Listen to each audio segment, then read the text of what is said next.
Cambiamos de tema radicalmente porque salió, la verdad, el IMASEC de febrero 2023 y son números, al parecer, según los economistas, esperados, pero igualmente como medios, como que son raros, uno no sabe cómo tomarlos realmente, pero por lo mismo vamos a hablar con una economista experta, Michelle Lavé, que está con nosotros esta mañana para conversar de este tema. ¿Cómo estás, Michelle? Hola, muy buenos días. Buenos días, Michelle. Cuéntanos un poco, bueno, salió finalmente la información preliminar, ¿cierto?, del IMASEC de febrero 2023, que cayó a 0,5%, ¿cierto? Bueno, obviamente me imagino que tiene que ver con que se compara con el mismo mes del año anterior. Ahí hay una injerencia, ¿no?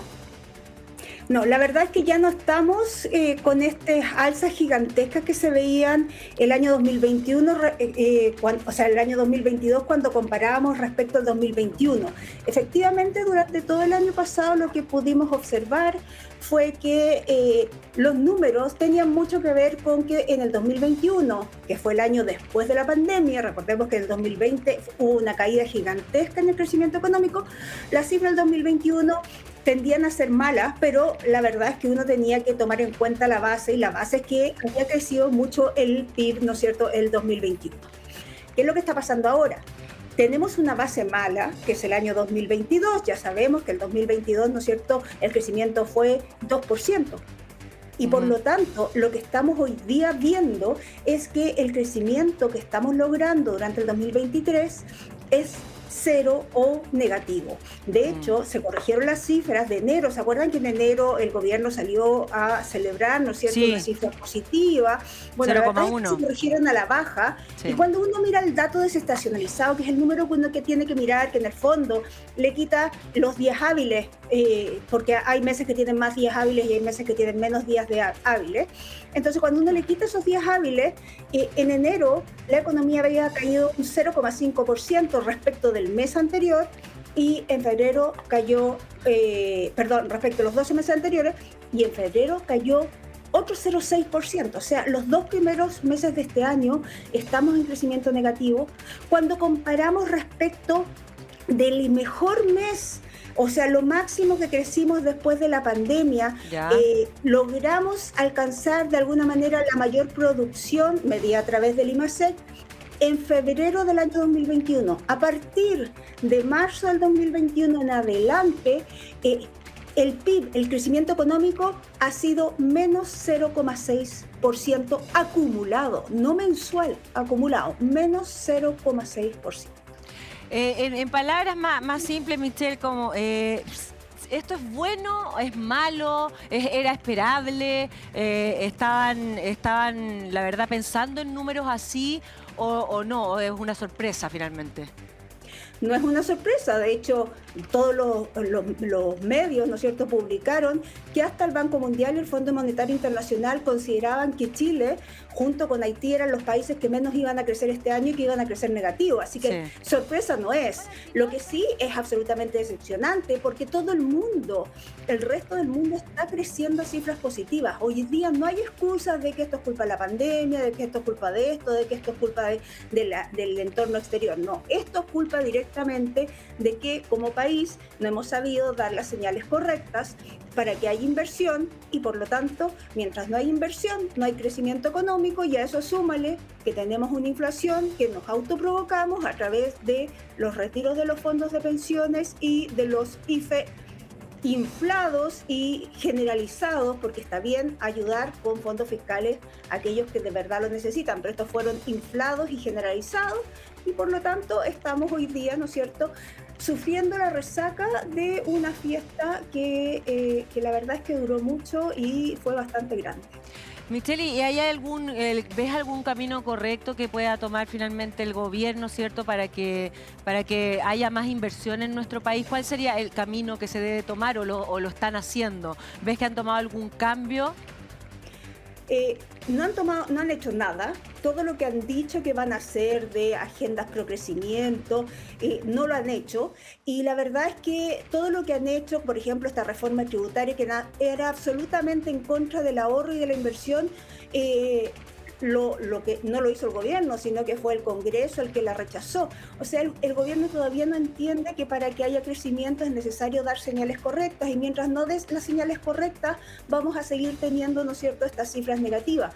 Para que haya inversión, para que haya, con la inversión haya empleo y con el empleo haya consumo, necesitamos que haya primero seguridad en términos de que no van a cambiar las reglas de juego, y eso significa terminar con esta discusión de que se necesita más plata para una reforma tributaria, cuando vemos que la plata se ha gastado en 97.000 nuevos empleados públicos. O sea, la verdad es que eso solo te demuestra que no es necesario más plata. Saquemos esos 97.000 nuevos empleados públicos y tenemos la mitad de la reforma tributaria que se quería recolectar. Lo que necesitamos entonces aquí es facilitar la inversión, probablemente bajar los impuestos corporativos, porque al final lo que hace las empresas es generar empleo, y cuando se genera empleo se le entrega ingreso a las familias. ¿Quiénes son los que necesitan empleo hoy día? Las familias de menos recursos. Lo que ha hecho el Banco Central ha sido bueno para la economía, en cuanto, porque la inflación igualmente se va a mantener, ¿cierto? Y así obviamente la economía tampoco despega mucho. ¿Eso está bien? Está perfecto. El Banco Central no tiene alternativa. El Banco Central tiene, su tarea es mantener la estabilidad de precios. Los precios se estaban disparando y por lo tanto lo que tiene que hacer es subir la tasa de interés para frenar el alza de precios. Obviamente eso no ayuda al consumo y no ayuda a la inversión, porque sube, ¿no es cierto?, el costo de endeudarse para poder consumir. Sin embargo, esta es una de las cosas que hay que hacer para que el país pueda seguir creciendo. Mantener los precios, ¿no es cierto?, estables es una medida mínima que el Banco Central está haciendo en forma correcta. Ahora, eso no justifica que el país no esté creciendo, porque todos los países del mundo también están subiendo sus tasas de interés y están creciendo. Y el tema, la inflación, ¿cuánto tiempo más se va a mantener así? Como que nosotros, en el fondo, la gente que va a comprar al supermercado y termina viendo su cuenta, siguen siendo altas y no han bajado para nada, ¿cierto? Esa situación, ¿durante cuánto tiempo más la vamos a estar viendo? ¿La vamos a sentir? Hay que entender que la inflación es una alza sostenida en el nivel de precios. Los precios siempre suben. Es la forma en que las economías se ajustan. Pero el punto es a la velocidad a la que suben. Nosotros estábamos acostumbrados como país que los precios subían a una velocidad de 3% anual. Y eso era bastante positivo. Los países desarrollados tienen entre 2 y 2,5%, así que estaba perfecto. El punto es que el año pasado nuestra inflación pasó en algún momento por sobre 13%, que estamos hablando de 4 veces el objetivo de inflación. Y obviamente cuando la inflación te sube 4 veces lo que tú esperabas, esto te afecta directamente en tu capacidad de compra. La inflación va a bajar lentamente. La inflación es pegajosa. ¿Qué significa que sea pegajosa? Que como los salarios se tienen que reajustar a la misma tasa que subió la inflación, entonces se produce un efecto encadenado. Cuesta bajar la inflación y por lo tanto nos vamos a demorar y vamos a sufrir las consecuencias de eso. Eso significa que lo vamos a pasar mal mientras la inflación no logre llegar al 3%. Pero eso es parte de lo que tenemos que pagar, porque nuestros parlamentarios no fueron capaces de hacerle caso a todos los economistas transversalmente que dijeron que esto iba a generar inflación. Sí, Michelle, en cuanto a los sectores que se han visto más golpeados, bueno, número uno debe ser el comercio, ¿no?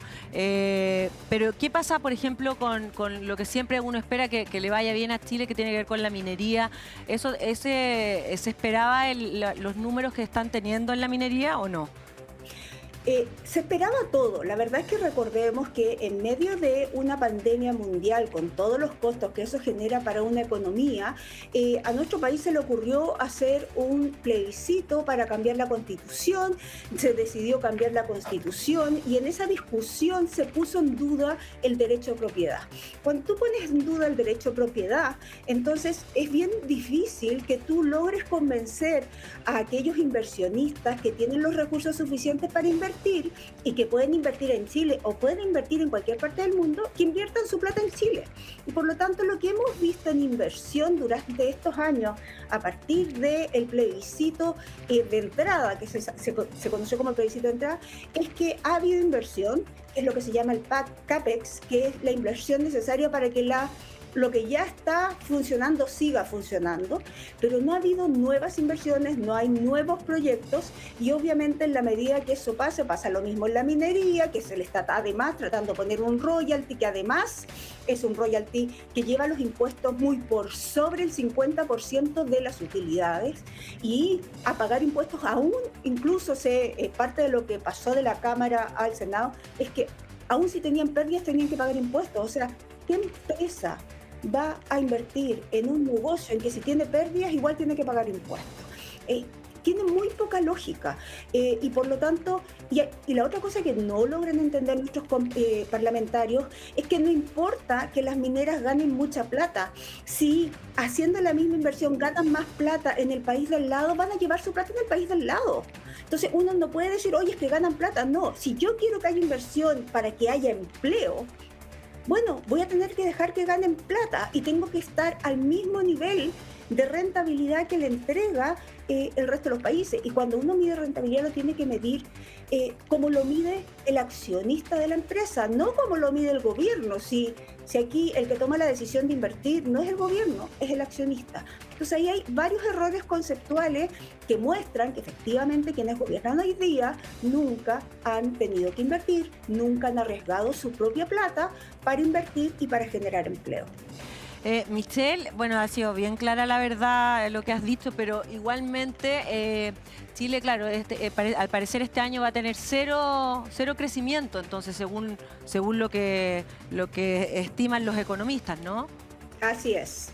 Así es, y eso tiene que ver con que seguimos con una reforma de pensiones, ¿no es cierto?, que está poniendo en jaque, si la reforma de pensiones como está presentada por el gobierno se aprueba, se acaba el mercado de capitales chileno, o sea, las empresas no van a poder pedir y las personas no van a poder pedir préstamos de largo plazo.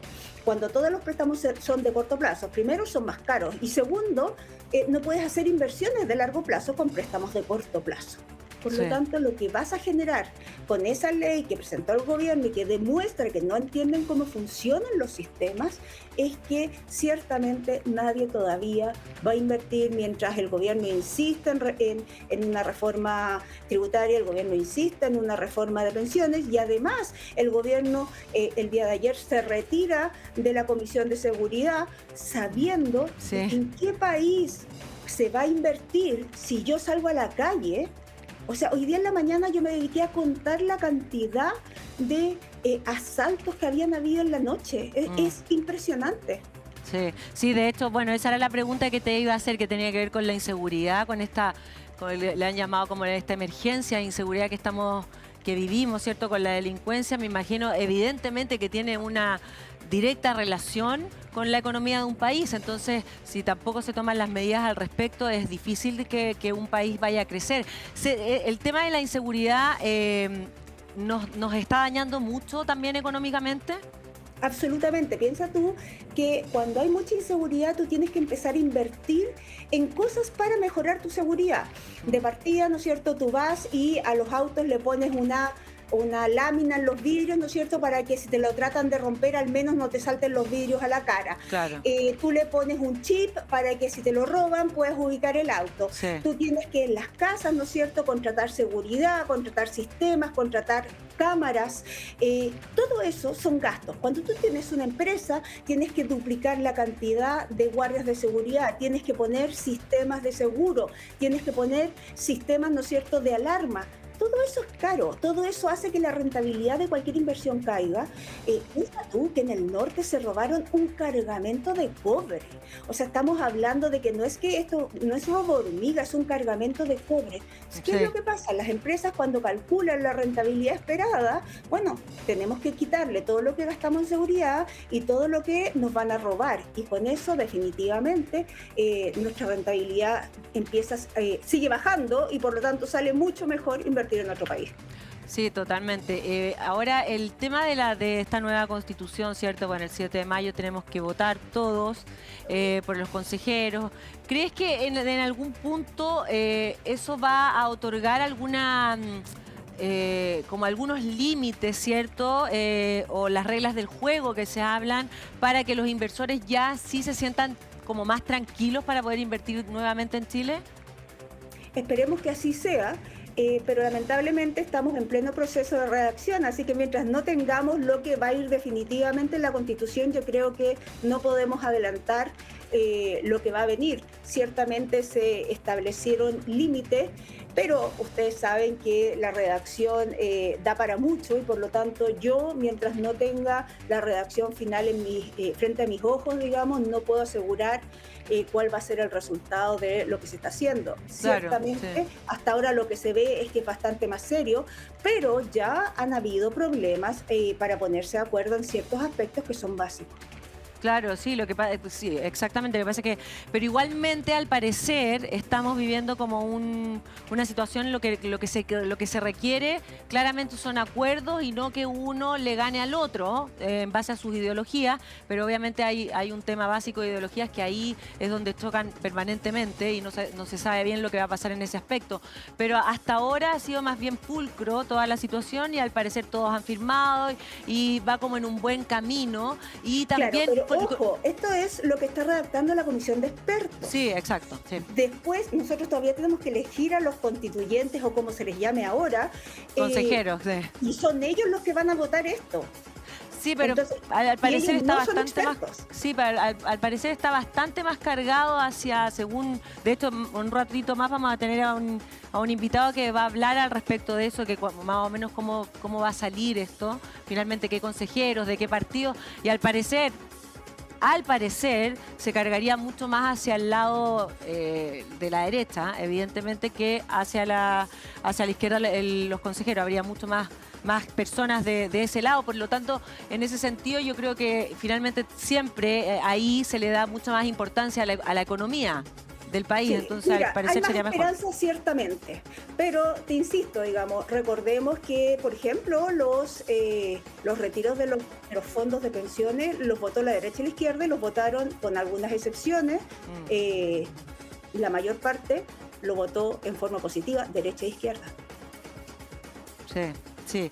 Pero ahora al parecer sí, igual Michelle, como que eso ya, la última vez, te recuerdas que el autopréstamo, ¿cierto? Que estuvo ahí en la Cámara, no pasó nada. Y también el sexto retiro, que lo está peleando la Pamela Giles hace eternamente, y que al parecer tampoco va a salir nada de aquello, porque igual el ministro Marcel ha sido muy claro como en decir lo que tú también estás diciéndonos, que eso siempre va a dañar la economía, o sea que le hace un daño tremendo y la inflación va a crecer y le va a dañar a los más pobres y también a la clase media. Yo creo que en ese sentido como que ya se aprendió eso.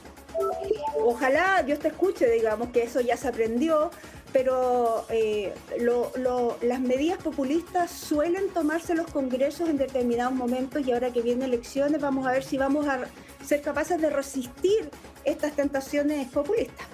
Sí. Michelle, ahora si miramos las cosas así como de manera positiva, que resultaran las cosas fueran en el camino que como que todos quisiéramos y la verdad que al parecer saldría positivo, ¿cuándo veríamos realmente un repunte de nuestra economía, volver a estabilizarnos de algún modo? Como estábamos hace algunos años atrás, ¿cuánto tiempo nos vamos a demorar en recuperarnos? Para recuperarnos, primero tendríamos que ver un cambio en el presidente y el tipo de políticas que considera adecuadas. Ciertamente, más allá de que en la convención se estén tomando decisiones que parecen ser más correctas, en el gobierno no se está haciendo eso.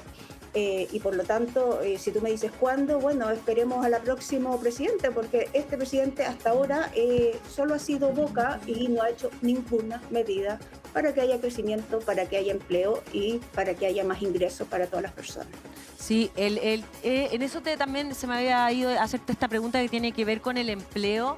El desempleo ha crecido también a lo que se esperaba, o ha sido más ahí en ese sector.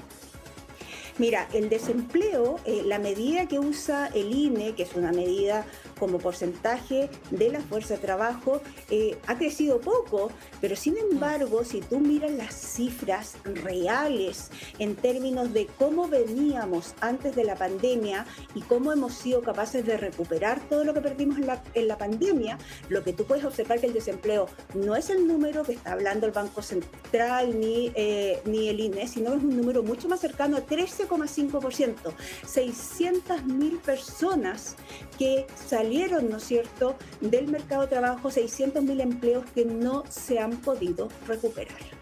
En algún punto como que, no sé si esto, por eso te lo pregunto a ti, para ver si es real, porque decía que se están generando empleos, que se están generando empleo. Claro, que se están generando empleos, pero también se han hecho distintos reportajes o encuestas incluso a mujeres en la calle. Hace poco se hizo una, si no recuerdo, no sé, en Canal 13, y les hacían la pregunta a varias mujeres jóvenes, ¿cierto? Y decían que mandan currículum, pero en realidad, claro, como que existen los espacios para el empleo, se generan, pero nunca las llaman para trabajar.